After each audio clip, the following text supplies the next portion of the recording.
Andreas Krieg, bienvenue à nouveau sur The Thinking Messem. Merci de m'accueillir. Eh bien, c'est un vrai plaisir de vous avoir parmi nous, Jean-B. Aujourd'hui, nous allons parler des événements extraordinaires de la semaine passée. Entre l'Arabie Saoudite et les Émiratis et les Émirats Arabes Unis, tout a commencé par un ultimatum, ou du moins par le bombardement d'un navire émirati.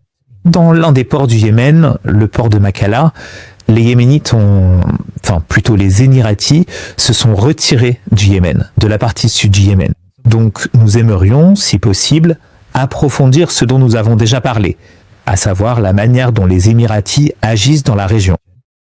Je crois que vous appelez cela l'axe des sécessionnistes, l'idée que les Émiratis ont construit une sorte de réseau d'acteurs non étatiques qui agissent véritablement comme des proxys en leur nom et poursuivent leurs objectifs stratégiques dans la région. Donc il y a beaucoup de choses à aborder. Peut-être devrais-je commencer par le Yémen lui-même.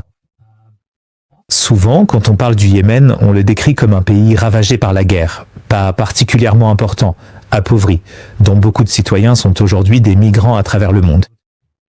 Et donc on a tendance à négliger le Yémen et à ne pas vraiment suivre ce qui s'y passe de près. Est-ce que je me trompe? Je veux dire, est-ce que c'est une façon juste de voir les choses? De votre point de vue, d'un point de vue géopolitique, est-ce que c'est une façon juste de caractériser l'importance du Yémen? Non. Je pense que tu ne rends pas justice à l'importance du Yémen, que ce soit par rapport à son rôle dans la région ou dans l'histoire du Golfe et de l'Arabie. Donc, la plupart des tribus que l'on voit vivre dans la partie orientale de l'Arabie, ce qu'on appelle aujourd'hui le Golfe, ont leurs racines dans cette partie de l'Arabie, au Yémen. Si tu regardes dans le Coran, il y a beaucoup de... On y parle par exemple du roi Abraha, donc le Yémen y figure aussi.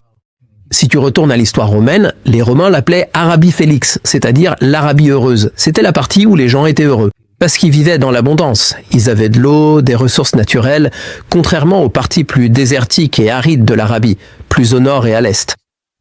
Et puis, on avance vers le XXIe siècle. Et évidemment, même le Yémen aujourd'hui, oui, il est appauvri. Et oui, il a beaucoup de, problèmes sociaux, politiques, économiques et tout ça. Mais il possède encore des ressources naturelles. Et il est tout simplement situé à l'un des points de passage géopolitiques et géoéconomiques les plus importants du monde, à savoir la Corne de l'Afrique, le Bab el-Mandeb, du côté yéménite.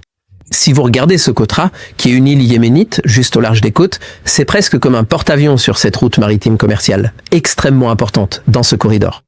Et donc celui qui contrôle le Bab el-Mandeb et la Corne de l'Afrique contrôle la majeure partie du flux des hydrocarbures et du commerce, allant de l'Asie vers l'Europe, d'est en ouest et du nord au sud. C'est d'ailleurs pour cela que les Britanniques étaient aussi présents là-bas. C'est vraiment un point de passage d'une importance immense. Donc l'instabilité au Yémen n'est pas un problème local. C'est géopolitique, c'est un enjeu mondial. Et c'est un sujet qui intéresse, vous savez, les compagnies d'assurance, les banques, tous ceux qui sont impliqués dans le transport maritime, tous les acteurs du commerce. Et tout le monde devrait se soucier de la stabilité du Yémen. Donc ce n'est pas juste un coin perdu. Et avant de parler des Émirats Arabes Unis et de l'Arabie Saoudite, je pense qu'il est important de comprendre qu'à l'échelle mondiale, le Yémen est un facteur absolument essentiel pour la stabilité globale. D'accord, très bien. Alors, parlons de ce qui s'est passé la semaine dernière. Le bombardement de cette cargaison d'armes, l'ultimatum de l'Arabie Saoudite envers les Émirats Arabes Unis.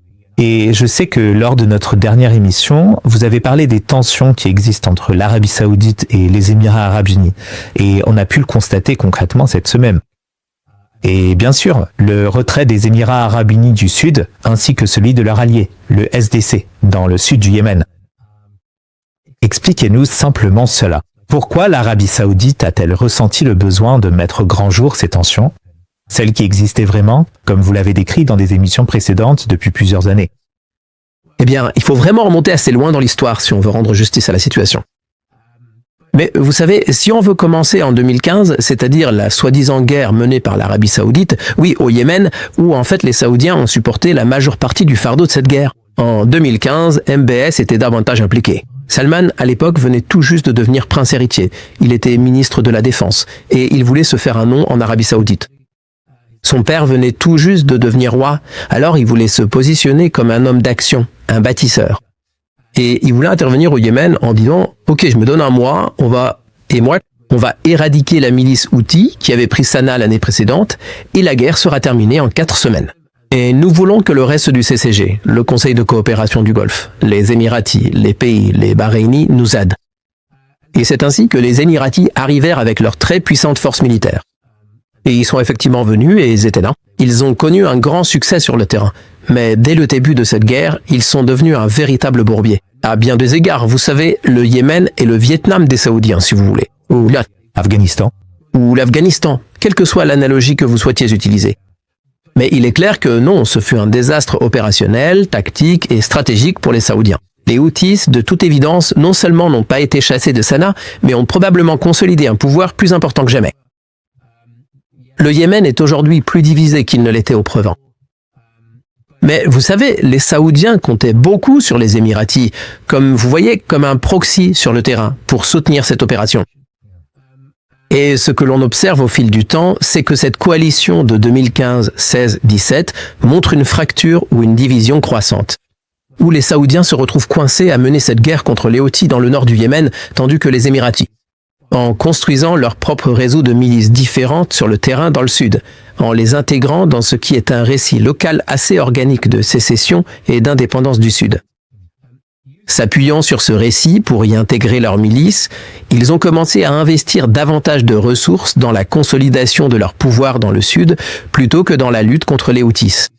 Et c'est ainsi que nous avons vu apparaître les toutes premières fissures, très fines, en 2017, quand le Conseil de transition du Sud est créé en tant qu'organisation faîtière regroupant toutes ces différentes milices au nom des Émiratis. Et puis, si l'on avance dans le temps jusqu'en 2019, les Saoudiens tentent réellement de remédier à la fracture croissante en créant cet accord de restructuration. Leur objectif était de réunir toutes les différentes factions du Yémen sous l'égide d'une coalition anti-Houthi. Mais à ce moment-là, déjà, le STC et toutes ces différentes milices, soutenues par les Émiratis, étaient déjà hors de contrôle, si l'on peut dire. Ils étaient déjà en train de chercher à consolider leur pouvoir. Et donc, ce que nous avons vu la semaine dernière, c'est la fin de ce très long processus. Au fil du temps, le STC est devenu de plus en plus un État de facto. Avec, vous savez, le pouvoir politique, le pouvoir économique, un soutien diplomatique et financier extrême de la part des Émirats, tandis que l'Arabie Saoudite se retrouvait à devoir gérer le reste. Et donc cela couvait et mijotait depuis des années. Et je pense que cette attaque contre ces deux navires, arrivés des Émirats Arabes Unis à Mokala, au port situé au sud-est du Yémen, en est la conséquence. Oui, et c'est vraiment une manifestation de ces griefs que les Saoudiens nourrissent depuis assez longtemps. Et c'est ce qu'ils en disent. Maintenant, ça suffit. Vous avez franchi la ligne rouge et nous sommes prêts à utiliser la force pour faire respecter ces lignes rouges. Et pourquoi maintenant? Qu'est-ce qui a poussé les Saoudiens? Parce que jusqu'à présent, oui, il y avait des intentions similaires, mais les Saoudiens n'avaient pas fait un geste aussi audacieux que celui de la semaine dernière. Alors, qu'est-ce qui s'est passé la semaine dernière pour en arriver à ce genre de... Ce n'est pas vraiment ce qui s'est passé la semaine dernière, mais plutôt ce qui s'est passé au cours du dernier mois. Okay. Début décembre, on voit le SDC, qui avait déjà consolidé, tu sais, tous les plus beaux joyaux et trésors du Yémen, contrôler la majeure partie du sud. Puis ils ont avancé, ont tenté une percée dans le Hadramout et le Mara, qui sont les provinces orientales du Yémen. Si tu regardes sur une carte, ils étaient en train de s'emparer ou d'essayer de s'emparer de points de passage stratégiques dans ces provinces, que les Saoudiens considéraient comme des zones d'influence essentielles pour l'Arabie Saoudite. Et ils sont allés plus loin et plus largement que ce que les Saoudiens attendaient, et probablement plus que ce que les Émiratis avaient prévu qu'ils fassent. Et tout cela s'est produit, et c'est un point important dans la discussion plus large sur l'axe des sécessionnistes, cette sorte d'arc dont nous avons parlé la dernière fois. Il faut garder à l'esprit que les Émiratis faisaient cela pendant que les Saoudiens utilisaient leur pouvoir de rassemblement, leur influence à Washington, pour faire pression sur les Émirats Arabes Unis auprès de l'administration Trump à propos du Soudan. Donc, vous savez, les Saoudiens ont vraiment été contrariés par ce qui s'est passé au Soudan avec les RSF et le soutien des Émirats Arabes Unis à ceux-ci. Ils ont fait pression sur les Émirats Arabes Unis à Washington. Et en même temps, les Émiratis disent « D'accord, vous nous mettez la pression au Soudan, nous allons vous mettre un peu la pression dans le sud du Yémen. » Donc, il faut voir cela dans ce contexte. Ce n'est pas, vous savez, ce n'était pas une opération spontanée du SDC dans le sud du Yémen. Il faut voir cela dans ce contexte. Ils voulaient délibérément mettre la pression sur les Saoudiens. Et ils ont réussi à s'emparer de beaucoup de territoires et à exercer une pression sur les Saoudiens. Et les Saoudiens sont assez lents à réagir, donc il leur a fallu pas mal de temps pour dire « D'accord, maintenant on met la pression ». Et c'est ce qui s'est passé le week-end dernier.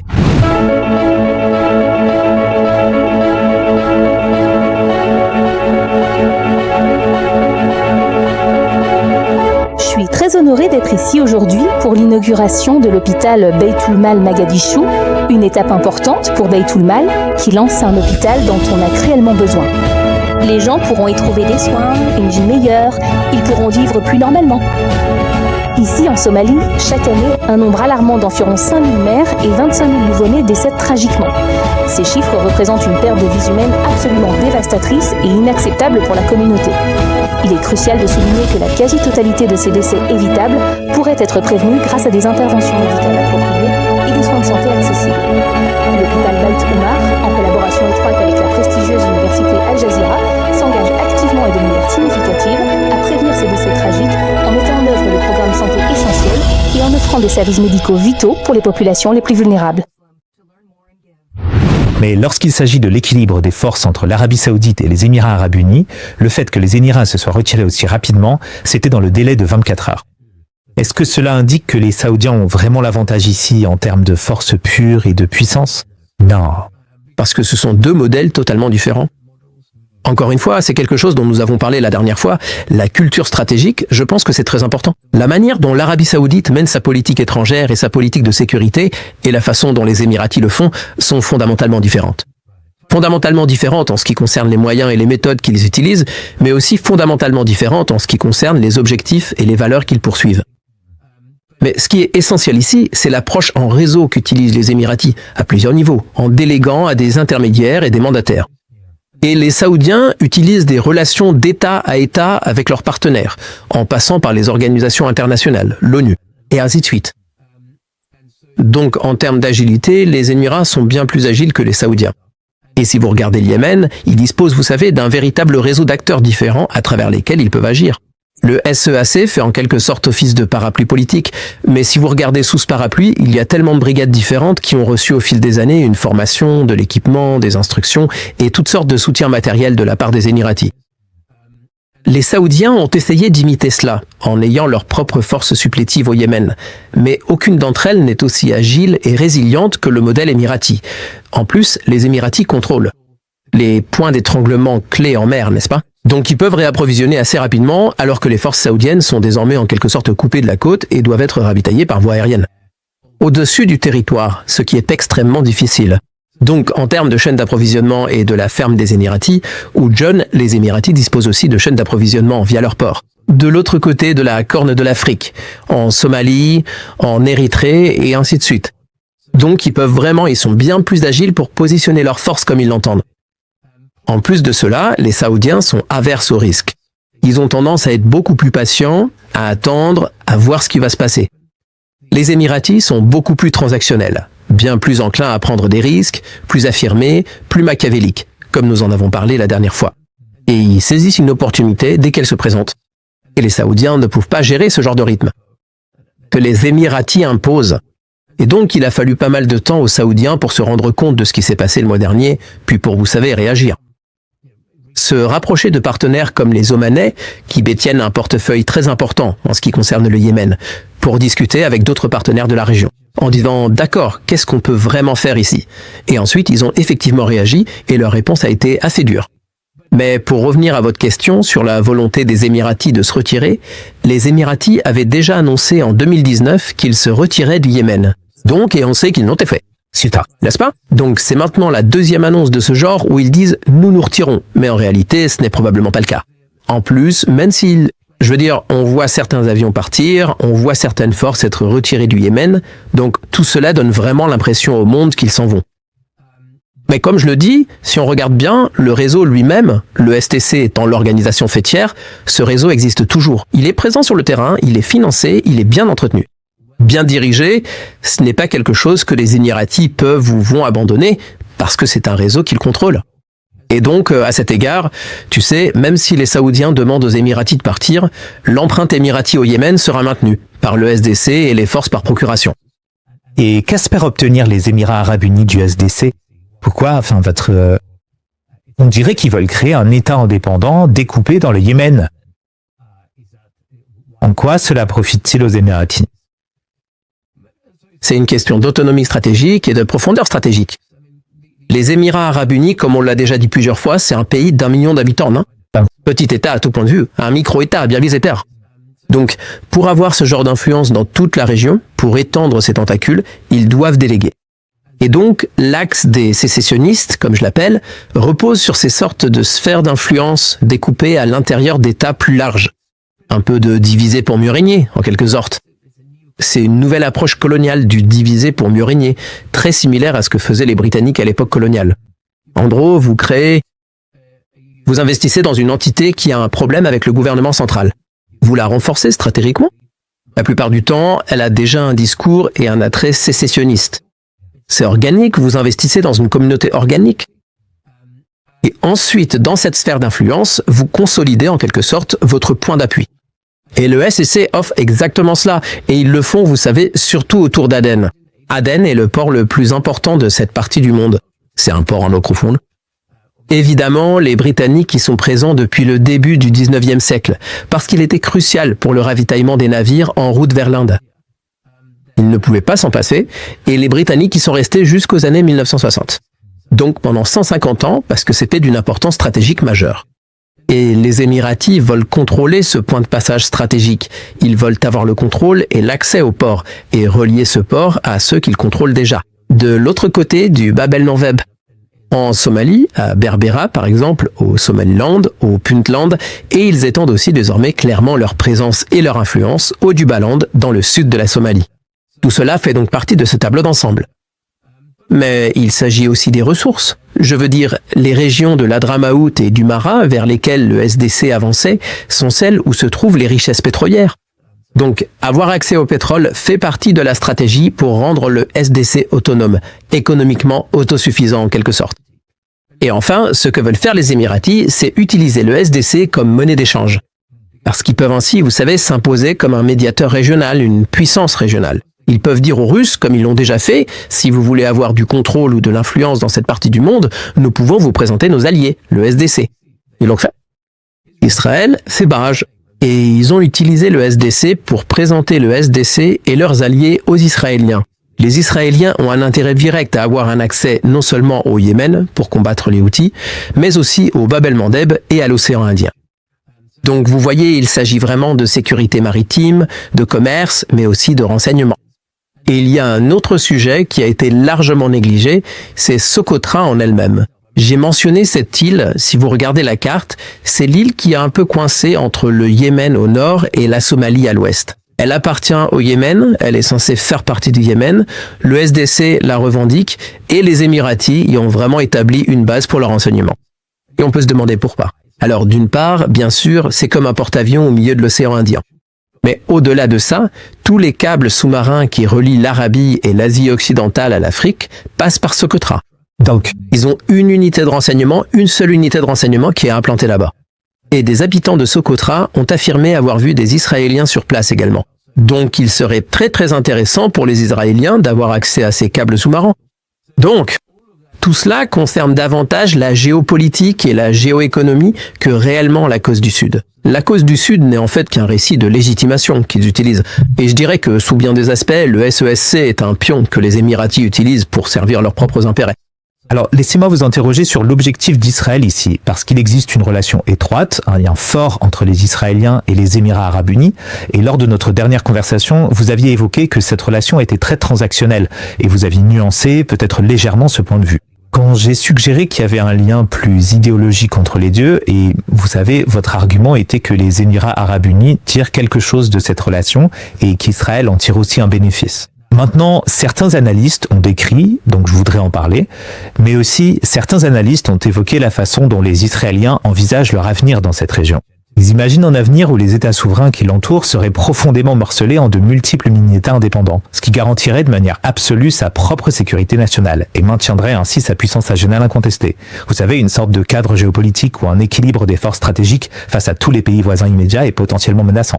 Dans quelle mesure croyez-vous à ce discours selon lequel l'un des objectifs à long terme d'Israël serait de voir ces pays découpés en entités plus petites? Alors, on y va. Premièrement, l'élément idéologique. Ce n'est pas, vous savez, ce n'est pas djihadique. Ce n'est ni idéologique ni transversal. Je pense que c'est un peu des deux. Il y a une base de transformation très forte dans cette relation entre Abu Dhabi et Tel Aviv. Ouais. Et il s'agit de combattre l'islam et l'islam politique, non? Et ce qu'ils font, vous savez, beaucoup des arguments qu'on a vus, ce qui est un peu bizarre, c'est que des gens ont plaidé pour le STC, une sorte d'indépendance. Certains d'entre eux étaient, vous savez, comme Tommy Robinson, qui à mon avis ne sait même pas où se trouve le Yémen. Mais moi, vous savez, ce sont des gens qui ont récemment été aux Émirats Arabes Unis ou qui ont récemment été en Israël. Donc, le réseau de Hasbara israélien pousse maintenant ce récit en disant qu'il faut soutenir le SDC parce que ce sont les seuls à combattre les frères musulmans. What? Je veux dire, la question a été soulevée. Et Al-Islah est une sorte de branche dissidente des frères musulmans Ikhwani au Yémen, qui, vous savez, n'est pas les frères musulmans, mais qui leur est très étroitement affilié idéologiquement. Leur argument est donc le suivant, et c'est là, je pense que sur le plan idéologique, les deux camps s'alignent. Les Israéliens et les Émiratis affirment que nous menons cette guerre contre Al-Islah. Il ne s'agit pas vraiment des Houthis. Et nous pouvons le constater depuis 2017. Où les Émiratis font venir des mercenaires pour combattre au Yémen, certains d'entre eux étant des sociétés israéliennes ou des individus israéliens qui participent au combat. Il s'agit en gros d'opérations de capture et d'élimination, où ils sortent pour traquer les membres ou les politiciens d'Al-Islah et les tuer. Assassinat, escadron de la mort, en somme. Il y a donc un alignement idéologique très profond à ce niveau-là. Et je pense que pour les Émiratis, c'est toujours agi davantage de l'islam politique au Yémen que des Houthis en tant que tels. Et pour revenir à votre point précédent, concernant l'ordre régional, tout à fait. Donc, je veux dire, Israël cherche à contrôler cette partie du monde afin de créer, vous savez, ils ont cette mentalité de bunker où ils s'enferment en disant, en gros, c'est nous contre le reste de la région. Nous ne voulons pas tendre la main au reste de la région, mais nous devons gérer le reste de la région. Donc, l'instabilité dans le reste de la région n'est pas dans notre intérêt. Si nous ne pouvons pas obtenir un accord du type des accords d'Abraham, comme avec les Émiratis, alors les autres sont essentiellement nos ennemis. Et donc, nous avons intérêt à les affaiblir de l'intérieur. Et les Émiratis, donc les Israéliens, s'intéressent aux régions séparatistes, n'est-ce pas? Je veux dire, ils l'ont déjà fait au Liban. Et ils essaient maintenant de le faire en Syrie, avec les Druzes. Et puis, ils essayent de faire la même chose avec le Somaliland et la Somalie, en reconnaissant, vous savez, le Somaliland. Et ça m'étonnerait pas que le STC, vous savez, évidemment, on connaît déjà cette relation entre le STC et les Israéliens, elle existe déjà. Donc ça ne me surprendrait pas si les Israéliens étaient les premiers à reconnaître le Sud-Yémen comme entité indépendante. Et encore une fois, facilité par les Émiratis. Mais l'exode de la résistance, ce que ça fait vraiment, et c'est quelque chose dont je n'ai vraiment pris conscience que ces dernières semaines. Parce que je vois les Israéliens vraiment se faire entraîner par ces Émiratis. Ou peut-être que c'est l'inverse. Peut-être que l'influence émirati est en train d'être absorbée par les réseaux de Hasbara. Je veux dire, on a vu des tas de ces comptes bizarres, des Émiratis qui tweetent contre les frères musulmans, vous savez, contre Hamas et pro-Israël. Mais ce que nous voyons est nouveau.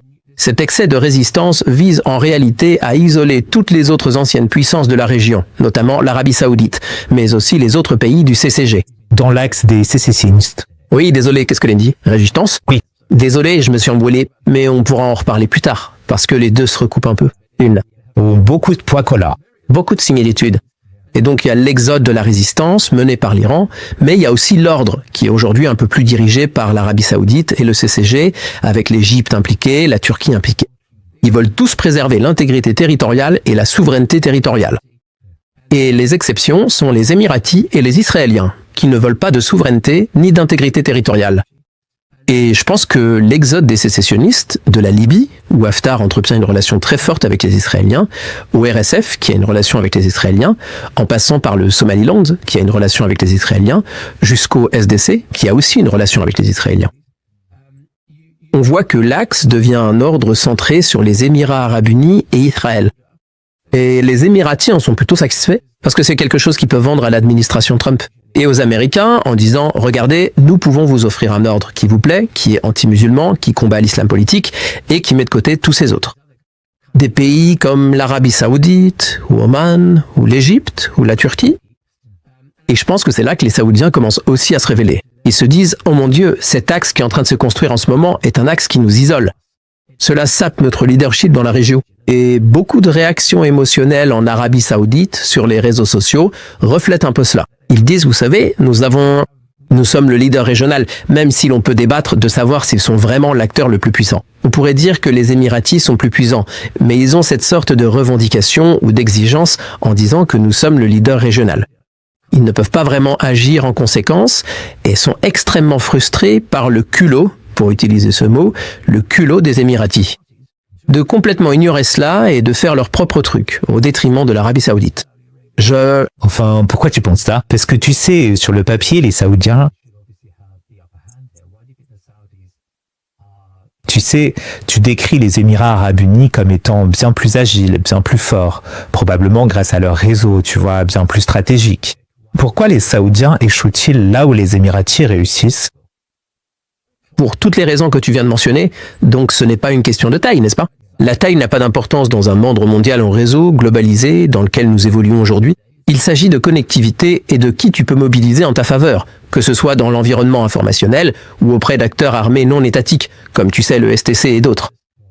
Mais ce sont aussi les négociants en matières premières, les financiers, les banques, les compagnies d'assurance, les autres sociétés commerciales, les négociants en matières premières que tu peux mobiliser, que tu peux utiliser pour générer de l'influence. C'est ça la stratégie. Il s'agit de générer de l'influence et du pouvoir. Les Saoudiens n'ont pas compris comment générer du pouvoir. Oui, ils ont la plus grande armée de la région, ils possèdent une immense richesse, grâce aussi à leurs fonds d'investissement public, mais ils restent très hiérarchiques dans leur façon de fonctionner.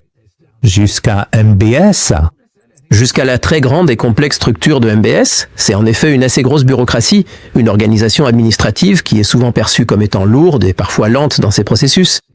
C'est encore très hiérarchique, bureaucratique. Et pour eux, prendre une décision prend une éternité, contrairement aux Émirats Arabes Unis. C'est le bouton. Je les appelle les Bani Fatima. Mohamed, Tamina, Mansour. Ainsi, tous les trois prennent les décisions stratégiques entre eux, en faisant appel à leurs propres sbires, puis ils délèguent cette tâche à qui ou à quelle entité ils souhaitent collaborer. Et il s'agit donc d'une chaîne de commandement très directe et clairement définie, et ils peuvent réagir très rapidement. Ils sont très agiles et ils tenaient les Saoudiens à leur merci. Sans compter qu'ils s'enrichissent en risque.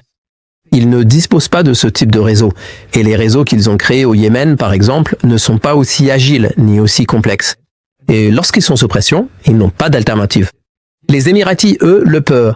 Ils pourraient abandonner l'un de leurs proxys s'ils le voulaient, par exemple à Hadramout, ou, vous savez, les forces géantes, tous ces autres types d'entités. Ils pourraient se permettre d'en perdre une et garder quand même l'avantage, parce que c'est un réseau à plusieurs niveaux.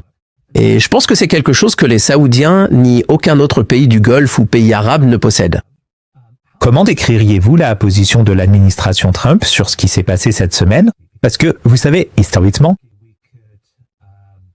on pouvait trouver une certaine forme de stratégie dans la politique étrangère américaine. Groupe. Mais il me semble simplement que l'administration Trump n'est pas particulièrement impliquée, peut-être que je me trompe, mais pas particulièrement impliquée dans les détails des escarmouches et des tensions qui existent entre ses alliés. Vous savez, l'Arabie Saoudite et les Émirats Arabes Unis seraient considérés comme des alliés des Américains. Comment les Américains gèrent-ils ce qui s'est passé le week-end dernier et ces tensions persistantes entre ces deux puissances? Eh bien, les Américains, encore une fois, ils ressemblent beaucoup à bien des égards aux Émiratis en ce moment-là. Donc, vous avez un tout petit groupe de personnes qui prennent toutes les décisions au sommet en contournant la bureaucratie du département d'État. Et du département de la Défense, etc.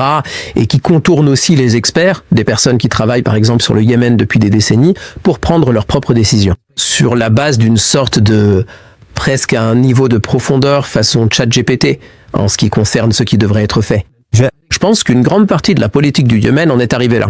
C'est devenu public sur Signal, avec ce groupe de discussion Exet, où ils discutaient essentiellement de ce qu'ils allaient faire ensuite au Yémen. Et ça montre en quelque sorte quel type d'administration c'est. Cela signifie qu'ils sont très agiles. Ils peuvent ne pas vous voyez parce qu'ils sont extrêmement imprévisibles, car ils agissent très rapidement. Mais ils n'ont pas de politique, ils n'ont pas de stratégie, ils n'ont pas de vision pour le Yémen, et donc le conflit au Yémen le montre vraiment. Évidemment, les Américains comptent beaucoup sur les Omanais pour parler aux Houthis et, en quelque sorte, faire avancer cet accord. Et les Omanais agissent au nom des Américains. Mais après ça, rien. Je veux dire, c'est pas comme s'ils transformaient le cessez-le-feu avec les Houthis en une solution durable au conflit. Parce que les Houthis continuent de tirer sur Israël, ils continuent de tirer sur les navires, et les Américains n'ont aucune idée de ce qui pourrait se passer ensuite. C'est la même chose pour la Somalie et le Somaliland. Les Émiratis ont fait un lobbying intense auprès de l'administration Trump pour qu'elle reconnaisse le Somaliland, et jusqu'à présent, l'administration Trump n'a pas encore pris de décision. Le discours que les Israéliens tiennent, c'est « Regardez, le Somaliland pourrait… » Non seulement ils normalisent leurs relations avec nous, mais ils pourraient aussi accueillir certains Palestiniens que vous pourriez alors récupérer et expulser de Gaza, ce qui pourrait intéresser l'administration Trump. Et au-delà de ça, le Somaliland est à nouveau positionné de façon stratégique. Ils disent « Nous sommes prêts à accueillir une base américaine si vous voulez opérer dans cette région du monde. Nous ne pouvons pas faire ça, Boro. » Et les Émiratis poussent dans le sens, tout comme le SDC, ils font pression. En disant « Si vous voulez une base dans cette région du monde, nous pouvons vous offrir une sphère d'influence où vous pourrez vous installer. » Je pense tout simplement pas que les Américains sont encore intéressés par l'implantation de bases dans cette région du monde. Ils ont déjà délégué une grande partie de ces opérations antiterroristes à des acteurs locaux, qui sont à bien des égards les Émiratis. Donc oui, je ne pense pas qu'il y ait vraiment une politique ou une stratégie à ce sujet. Alors, puis-je vous interroger sur la stratégie de sécurité nationale, qui est sortie bien sûr il y a quelques semaines. Et je ne sais pas, ça ne donnait pas vraiment l'impression qu'il y avait une véritable stratégie barrière. Et c'est très court. Et tu sais, certains passages étaient contradictoires et mal reliés entre eux. Mais la discussion ou le récit dans cette stratégie, à propos du CCG, à propos du monde musulman, c'était presque comme si le monde musulman s'était désormais stabilisé. Et tu sais, on a soi-disant fait la paix entre Gaza et Israël. Et maintenant, il s'agit simplement de maintenir cela. Et maintenant, notre attention est vraiment tournée vers l'Est, vers la Chine et d'autres régions. Je veux dire, au-delà de ce qu'on voit dans ce document, peut-être pour rebondir sur ce que tu viens de dire, est-ce que ça veut dire que les Américains ont vraiment abandonné le Moyen-Orient de façon active? Écoute, dans l'ensemble, si tu vis dans cette région du monde, que tu sois arabe ou musulman, tu accueillerais favorablement l'approche MAGA envers cette partie du monde. Dans l'ensemble. Si tu compares cela avec les néoconservateurs de l'autre côté, qui sont proactifs et imposent une vision particulière à un monde qui est tellement différent de la vision américaine. Je choisirais méga tous les jours, tu vois. Je pense qu'aujourd'hui, si tu viens de la région, il y a beaucoup plus d'alignement avec méga qu'avec les néoconservateurs.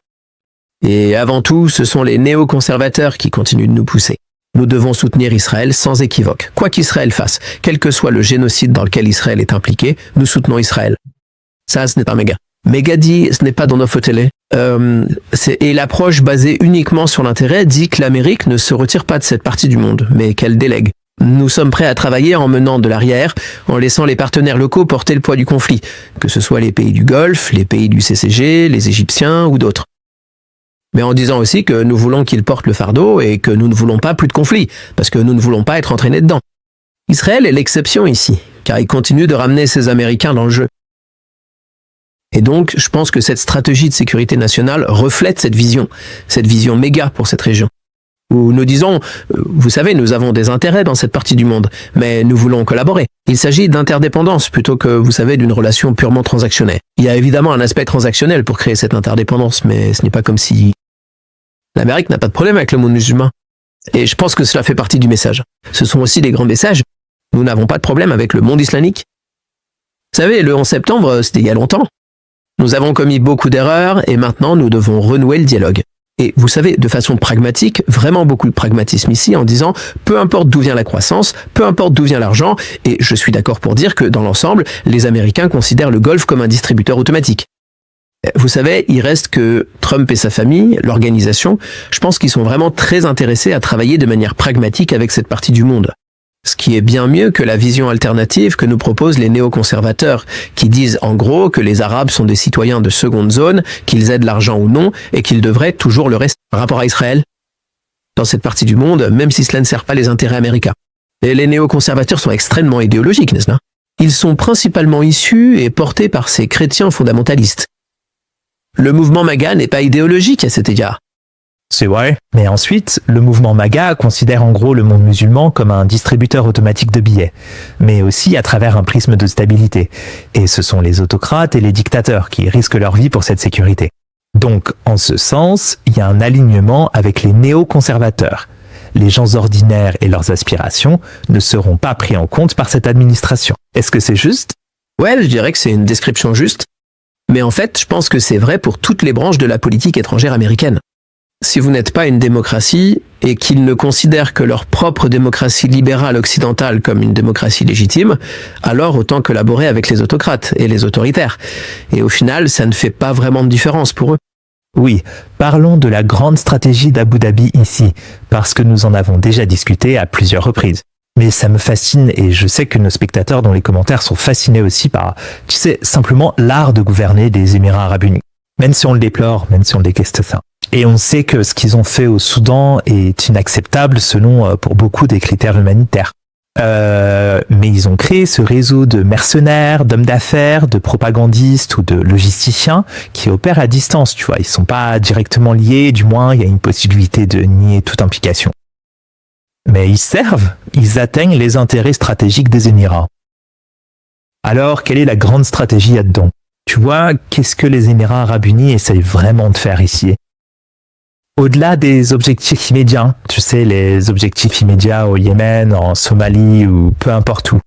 Donc les Émirats Arabes Unis veulent, ou plutôt Abu Dhabi, je pense qu'il faut être très précis ici parce qu'il y a des différences entre ces 7 Émirats. C'est Abu Dhabi, c'est une stratégie d'Abu Dhabi. C'est ça. C'est la culture stratégique d'Abu Dhabi, c'est la réflexion, la pensée stratégique des Al Nahyan et de Mohamed Ben Zayed en particulier. Cela conduit vraiment à une approche très innovante de l'art de gouverner, à bien des égards.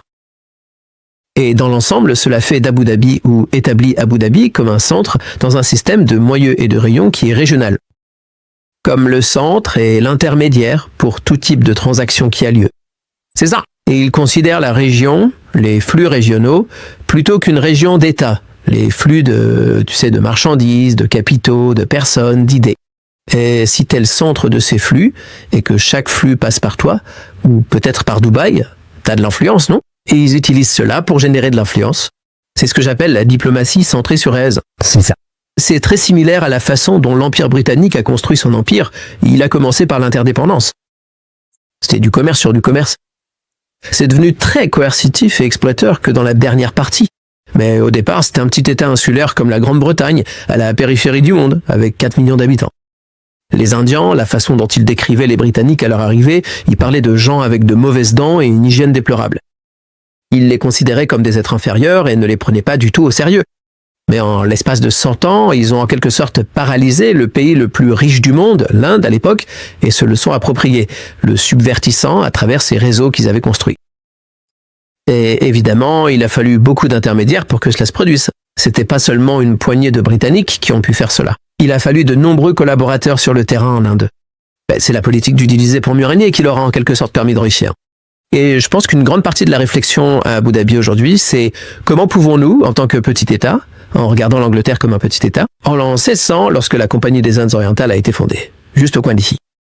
Comment pouvons-nous imiter cela et bâtir un empire similaire fondé sur des réseaux? Et évidemment, les Émirats Arabes Unis, encore plus ou moins que l'Angleterre, n'ont pas la capacité de maintenir ces réseaux et ces interrelations. Dante. Ils ont eu besoin de dérider. Et une chose qu'ils ont, que la Grande-Bretagne n'avait pas, c'est cet immense capital financier qui leur permet de simplement payer des gens pour les zones. Et donc c'est pour ça qu'ils ont connu ce développement fulgurant. Ce n'est pas juste du développement, mais un hyper-développement au cours des dernières décennies pour devenir ce hub dans la région.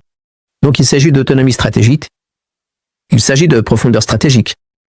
Et il s'agit de pertinence sur la scène mondiale et de s'élever d'un petit État à une puissance moyenne et de devenir l'intermédiaire capable de connecter les Russes, les Américains, les Israéliens, les Chinois à cette partie du monde. Et à bien des égards, ils y sont partis même. Si vous voulez faire des affaires dans cette région du monde, vous allez probablement... Il vous sera très difficile d'éviter, vous savez, de composer le 009 71, qui est en quelque sorte leur indicatif téléphonique. Il faut passer par les Émirats d'une manière ou d'une autre. Et si vous voulez résoudre l'un des conflits qui sont déjà un acteur clé là-bas. Et c'est ce qu'ils cherchaient à accomplir, devenir indispensables. Et à bien des égards, ils sont indispensables. Mais c'est pour cela que leur vision se heurte désormais à celle des Saoudiens, qui voulaient eux aussi être indispensables dans cette région du monde. Ils voulaient être la Tarwiyya. Ils veulent être le leader. Ouais. Certains commentateurs avancent que Mohamed Ben Salman a d'une certaine manière atteint sa maturité. Il est passé au-delà de cette première démonstration de cravate. Vous savez, le premier ministre libanais avait été convoqué en Arabie Saoudite, à Riyad, et vous savez, l'assassinat de Jamal Khashoggi. Et vous savez, certains estiment que la semaine dernière a montré cette maturité, d'une certaine façon, dans la manière dont il exerce le pouvoir. Je veux dire, on a vu la fin du blocus contre le Qatar en 2021, on a vu l'ouverture des relations avec l'Iran en 2023. Je pense qu'au départ, les Saoudiens se sont en fait opposés à toute intervention américaine contre Téhéran. Du moins, ils s'y sont opposés publiquement, n'est-ce pas? je pense, ils ont masqué la guerre désastreuse au Yémen en utilisant les Omanais pour négocier un accord de paix facile, mais un accord de paix avec les Houthis. De votre point de vue, parce que vous savez, votre réponse précédente semblait montrer que les Saoudiens n'ont pas vraiment dépassé ces phases initiales. Est-ce que vous pensez que les Saoudiens ont mûri? Et est-ce que, peut-être, la semaine dernière en est la preuve, un éloignement significatif de cette ancienne politique étrangère un peu erratique et parfois imprévisible de MBS? Vous voyez parfaitement ce que je veux dire, n'est-ce pas? Donc je pense qu'on est maintenant dans la troisième phase. La première phase, en 2015, était très erratique. Vous savez, il était encore presque comme un adolescent qui adore les jeux vidéo et beaucoup d'histoires à son sujet. Vous voyez, l'Arabie Saoudite avait beaucoup de problèmes à l'époque.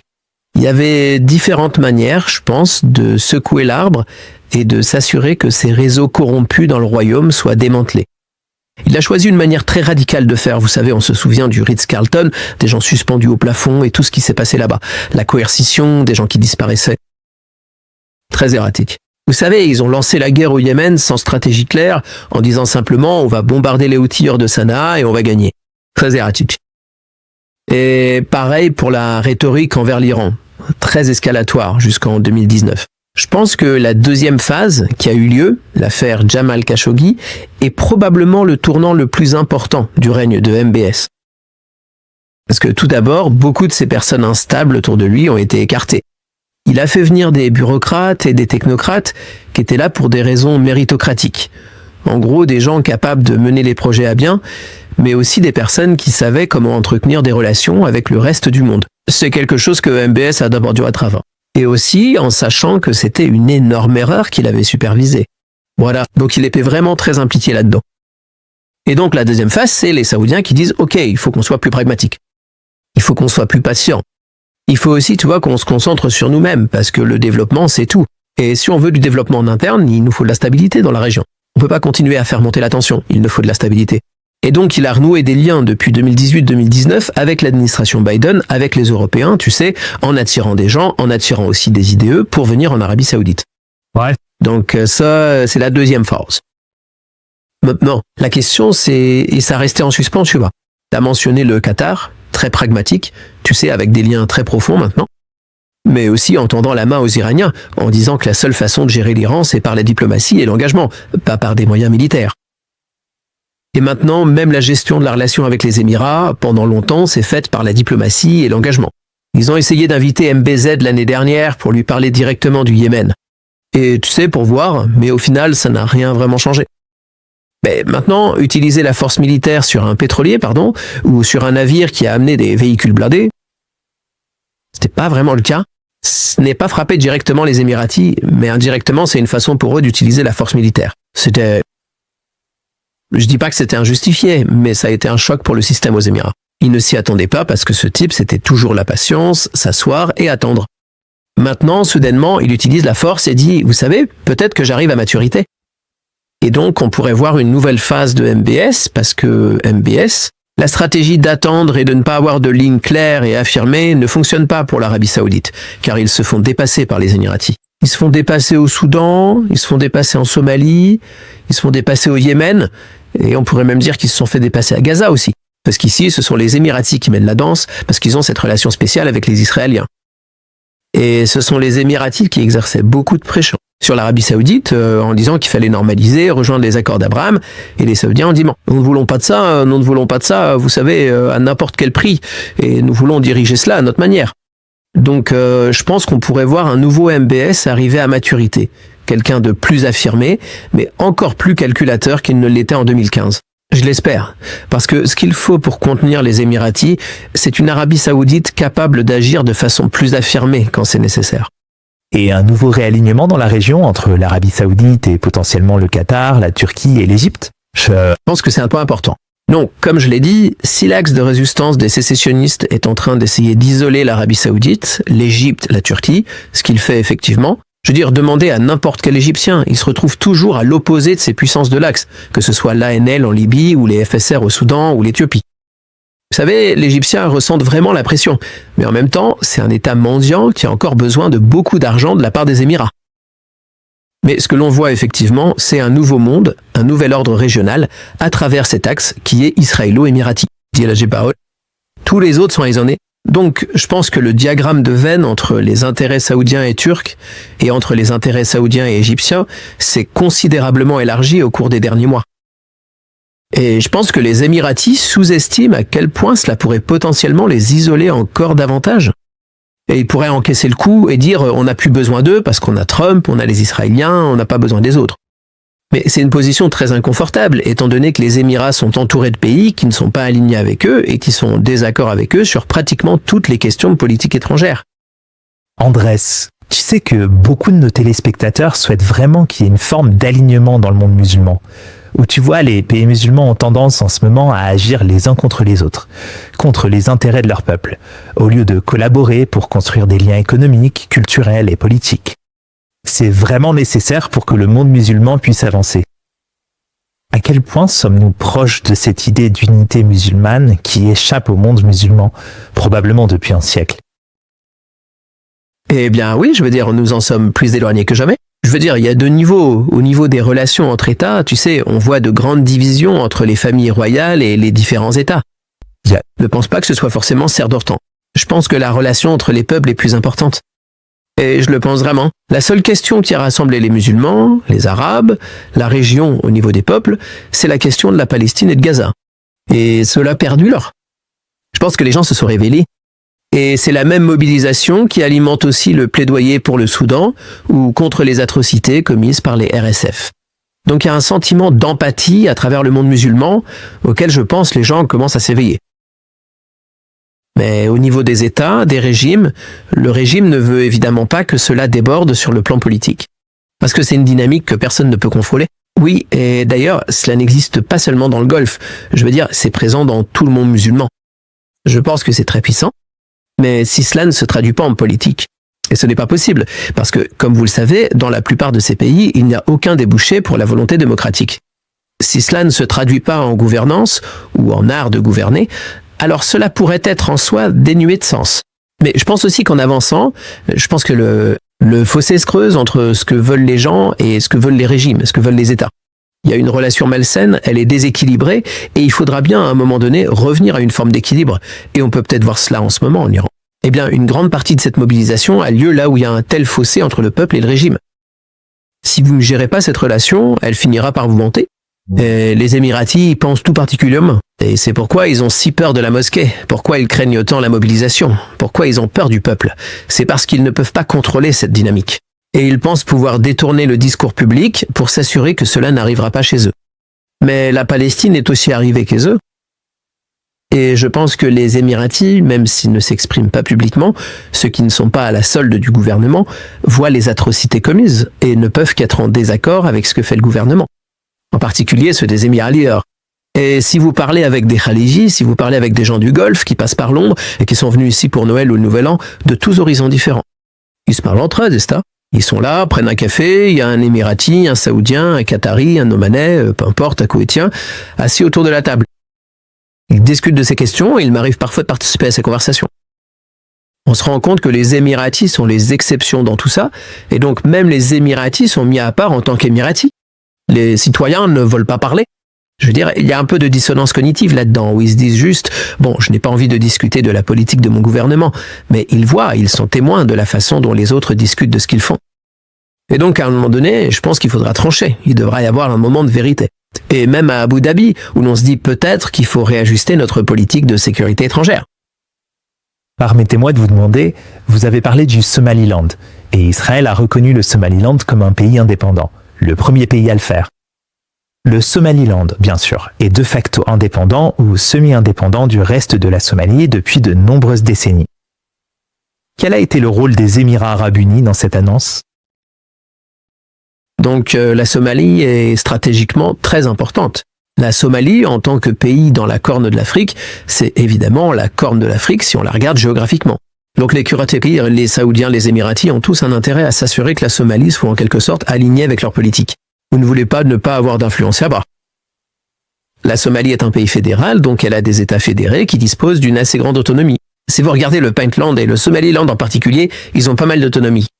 Historiquement aussi, je veux dire, le Somaliland a été son propre pays.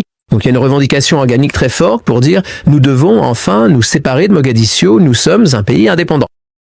Les Émiratis sont arrivés, vraiment, enfin ils ont toujours, pas toujours, mais déjà au début des années 2000, ils avaient des relations avec la Somalie pour l'agriculture, très similaires à ce qu'ils faisaient au Soudan.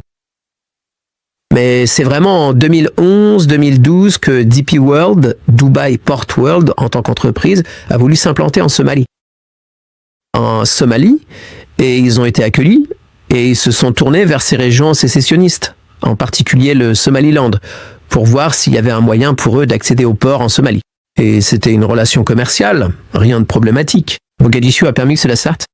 Et donc, pendant la décennie qui a suivi, les Émiratis ont redoublé d'efforts sur les projets d'infrastructure et ont ensuite permis, vous savez, des projets d'infrastructure.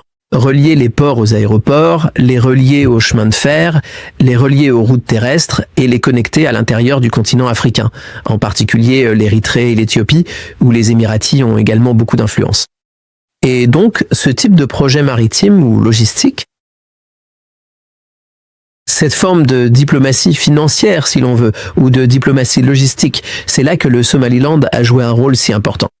En plus de cela, les Émiratis approchent ensuite les élites politiques, les attirant à faire des affaires aux Émirats arabes unis. Ils s'adressent également au secteur de la défense et de la sécurité sur place, organisent des missions de formation, les équipes, et permettent ainsi à cette entité, qui est déjà une région autonome en Somalie, de ne plus avoir besoin du gouvernement fédéral, de ne plus dépendre de Mogadiscio pour aucun soutien, car elle est désormais presque autosuffisante, grâce à cette relation qu'elle entretient avec les Émirats arabes unis. Donc la Somalie présente de très grandes similitudes avec le STC, le RSF et la LNA. Le Somaliland fait aussi partie de ces PAX, parce que les Émiratis y ont accumulé des couches et des couches d'investissement dans tous les domaines, de l'économie au secteur de la sécurité, en passant par la politique. Où ça ? Si vous vouliez faire quoi que ce soit au Somaliland, cela ne se ferait pas sans l'approbation d'Abu Dhabi. Donc cette reconnaissance d'Israël par le Somaliland n'aurait pas eu lieu sans que les Émiratis ne la soutiennent. Et nous avons officiellement, ici au Royaume-Uni, mais aussi aux États-Unis, des cabinets de lobbying qui, au nom du Somaliland, ont fait le tour pour plaider en faveur de l'indépendance du Somaliland. Et une grande partie, voire la totalité de cette communication a été financée par les Émirats arabes unis, ou par des entreprises basées aux Émirats. Donc ce n'est pas un hasard. Et donc le fait qu'Israël fasse maintenant ce premier pas n'est pas non plus un hasard. Cela n'a été possible que parce que les Émiratis l'ont trahi. Tous les votes à la Ligue arabe, par exemple, qui se sont évidemment opposés à cela, parce que cela remet en cause ce principe sacro-saint. La valeur de l'intégrité territoriale, toutes ces condamnations de cette initiative n'ont pas été soutenues par les Émiratis. Ils n'ont pas voté. Avec les autres pays arabes. Donc il est très clair que les Émiratis voulaient vraiment que cela se produise et il leur était très facile de le permettre. Et dire, voyez, les Israéliens ont fait le premier pas, alors peut-être pouvons-nous faire le deuxième. Ou peut-être que quelqu'un d'autre sur notre axe peut faire le deuxième pas. Peut-être que le Maroc franchira la deuxième étape. Il y a donc beaucoup de mouvements et les Émiratis font du lobbying, utilisant également leur influence diplomatique pour plaider en faveur de la reconnaissance du Somaliland. Et c'est ce que nous constatons actuellement. Super. Et une dernière question pour vous. Je veux dire, beaucoup de nos téléspectateurs sont des étudiants en sciences politiques et en relations internationales. Et je sais que c'est votre domaine. Et souvent, les étudiants de premier cycle étudient, je ne sais pas, le réalisme comme courant de pensée. Je veux dire, il me semble que les Émirats arabes unis devraient être au cœur de toute conversation sur le réalisme aujourd'hui. Je veux dire, c'est l'État le plus machiavélique, tu sais. La façon dont tu décris son fonctionnement et sa diplomatie. C'est vraiment le réalisme dans sa forme la plus basique. Est-ce que c'est une description juste ? C'est clairement quelque chose que j'utilise beaucoup les Émirats arabes unis et Abu Dhabi dans mes cours et dans mon enseignement comme exemple de pur réalisme. La forme la plus pure, pas du quasi-réalisme ou autre chose. La vision la plus machiavélique, façon 16e ou 15e siècle, d'une politique étrangère de sécurité basée sur les intérêts. Et tout tourne vraiment autour de la misla, tout est question d'intérêt. Pour les Émirats arabes unis, il ne s'agit pas de valeur. Et à certains égards, les gens admirent cela parce qu'ils se disent « voilà un pays qui se soucie vraiment de son propre peuple ». Et eux, non. Et c'est très intéressant de voir à quel point les Émirats, ou plus précisément Abu Dhabi, sont devenus obsédés par la notion d'intérêt, au point qu'ils sont même prêts à sacrifier leurs propres compatriotes et leurs propres familles. Je veux dire, il y a une longue histoire à Abu Dhabi de fratricide, de cousins tuant des cousins, de frères tuant des frères, bien plus que dans d'autres familles royales de la région. Et cela montre que lorsqu'ils pensent que c'est dans l'intérêt du régime ou du pays, ils sont prêts à faire tout ce qui est nécessaire. Et ce genre de persévérance et de concentration n'existe dans aucun autre pays du Golfe. Et ils en ont les moyens. Et cela revient à ce que je disais la dernière fois à propos de la culture stratégique. C'était une approche très bédouine, du genre nous poursuivons nos intérêts, quoi qu'il arrive. Et vous savez, le collectif qui est avec Abiy dit que l'intérêt collectif, c'est l'intérêt des Al-Nakiyan, et que cet intérêt doit être poursuivi à tout prix, contre n'importe quel ennemi. Et cela montre aussi que les Émiratis n'ont ni ennemis ni amis permanents. C'est très clair. Je pense que les Saoudiens s'en rendent compte maintenant. Les Émirats n'ont que des intérêts, et c'est ce qu'ils poursuivent. Et c'est quelque chose qui, à mon avis, finira par se retourner contre eux, parce qu'après tout, ils font partie de cette région. Ils font partie de ce tissu local, ils ne peuvent pas ignorer ce qui les entoure. Et si vous faites tout par des moyens coercitifs et compulsifs, sans jamais trouver un terrain de consensus, cela finira par se retourner contre vous. Il y aura une réaction en retour. Si vous êtes coercitif, il y aura de la coercition en retour. Et voilà. Je pense que les conséquences finiront par retomber sur eux. Je viens de recevoir des nouvelles d'un ami à moi qui sait que je vous parle aujourd'hui. Je vais vous lire. Le gouvernement yéménite soutenu par l'Arabie Saoudite a lancé une opération pour reprendre des positions militaires aux séparatistes du Sud soutenus par les Émirats Arabes Unis ce vendredi, aujourd'hui, et a déclaré avoir repris l'un des plus grands camps militaires de la province de Hadramut. Un commentaire à ce sujet ? Non, donc ce matin, on a vu pas mal de mouvements sur le terrain, alors que, vous savez, les Saoudiens se sont pour la plupart appuyés sur la puissance aérienne pour projeter leur force et leur influence au Yémen. Mais ils ont désormais aussi soutenu leurs forces terrestres à Hadramut pour qu'elles prennent plus d'initiatives, et avec la couverture aérienne, ils peuvent progresser rapidement. La question est, est-ce que c'est durable ou pas ? Et c'est vraiment mon grand point d'interrogation dans tout ça. Les forces saoudiennes au sol n'ont pas montré qu'elles étaient assez résilientes pour conserver les gains sur le terrain. Et pour le STC lui-même, Hadramut et Mara, vous savez, c'est un plus, c'est un bonus. Ce n'est pas quelque chose dont ils ont forcément besoin en soi. Et pour eux, se retirer de là ne serait pas du tout une défaite, parce qu'au fond, ils sont très consolidés. Et Hadramut et Mara à elles seules ne vont pas sauver le PLC, qui est le gouvernement soutenu ou non par l'Arabie Saoudite au Yémen. Donc il faut que d'autres choses se passent, et il faut qu'il y ait une forme de dialogue au Yémen pour que cela puisse vraiment se résoudre. Docteur Andrés Krieg, ce fut un réel plaisir, comme je vois. Merci beaucoup pour votre temps aujourd'hui. Merci, avec plaisir. Assalamu alaikum. Vous êtes maintenant arrivé au terme de cette émission et le fait que vous soyez resté jusqu'à la toute fin me prouve que vous croyez vraiment en notre travail. Veuillez envisager de faire un don ponctuel ou de devenir membre en visitant thinkingmuslim.com/membership. Désormais, vos contributions vous donnent un accès exclusif aux coulisses et la possibilité de poser des questions à nos invités. Et des appels mensuels avec moi-même, mon équipe et nos invités, comme Sami Andy. Jazakallah khair et gardez-nous dans vos droits.